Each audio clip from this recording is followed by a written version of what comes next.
বাংলাদেশের সবকটি বিভাগীয় শহরের এই আজকে রাষ্ট্র কাঠামো মেরামতের যে 31 দফার প্রশিক্ষণ, আজকে আমরা তৃতীয় প্রশিক্ষণে আমরা সিলেট ডিভিশনের আমাদের মাননীয় ভারপ্রাপ্ত চেয়ারম্যান মহোদয় উপস্থিত আছেন। মঞ্চে আছেন পাবেল ভাই সহ এনি ভাই, টুকু ভাই, রানু আপা, অন্যান্য মুশারফ ভাই সহ সকল পর্যায়ের সম্মানিত নেতৃবৃন্দ, 4 জেলা মহানগরের সম্মানিত নেতৃবৃন্দ, আসসালামু আলাইকুম। আমরা এই দায়িত্ব পাওয়ার পরেই আমাদের সহকর্মী মিফতা সিদ্দিকী, আমাদের সহকর্মী কলিমুদ্দিন মিলন, সিলেট জেলা বিএনপির সভাপতি কাইম ভাই, ইমরান, মহানগরের কয়েসকুলি সহ মৌলভীবাজার অন্যান্য জেলার সঙ্গে আলোচনা করে আমরা চেষ্টা করেছি এই বৃহত্তর সিলেটের আমাদের প্রশিক্ষণটি যেন সুন্দর হয়। তার বিশেষ কারণ আপনারা নিশ্চয়ই শুনেছেন, চেয়ারম্যান সাহেব আমাদের আত্মীয়, ওনার শ্বশুরবাড়ি, সেই বিবেচনায় আমরা সবাই একসাথে মিলেমিশে কাজ করেছি বলেই আমরা অনুষ্ঠানটা সুন্দর করতে পেরেছি। ভবিষ্যতে আমরা আরো সুন্দর করার চেষ্টা করব। মাননীয় ভারপ্রাপ্ত চেয়ারম্যান শুধু আপনার দৃষ্টি আকর্ষণ করছে, সবাই বলছে, আমরা যেহেতু স্থানীয় সরকার প্রতিনিধি ছিলাম, একবার দুইবার নয়, বিএনপির সময় একবার, আর ফ্যাসিস্ট সরকারের সময় জেলে থেকে একবার, জেলের বাইরে একবার, 3 বার কাজ করেছি।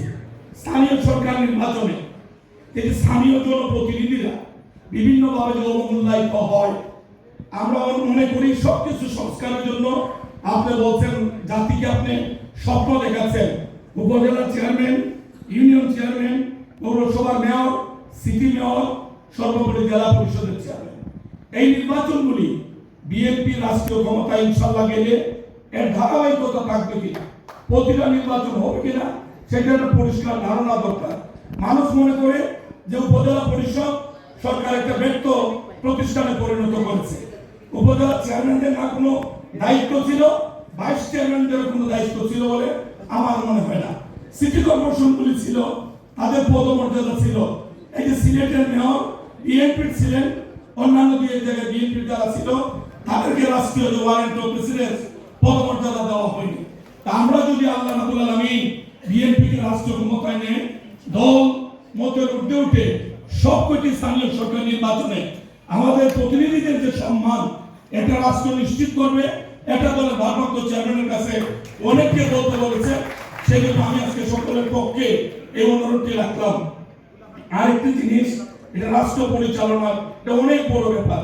শুধু বিবেচনার জন্য এই যে আমলাদেরকে চুক্তিভিত্তিক নিয়োগ, জুনিয়র অফিসাররা বলে যে চেয়ারম্যান সাহেব এবার জাতিকে যে স্বপ্ন দেখাচ্ছেন, আমরা যারা পিছনে আছি, পিছনে পড়েছি, সামনে যারা চাকরি করেছে, আবারও 2 বছর 3 বছরের জন্য চুক্তিভিত্তিক হয়ে ওনারা যখন থাকেন, তাহলে আমরা পিছনে আমাদের সেই আগ্রহটা আমরা হারিয়ে ফেলি।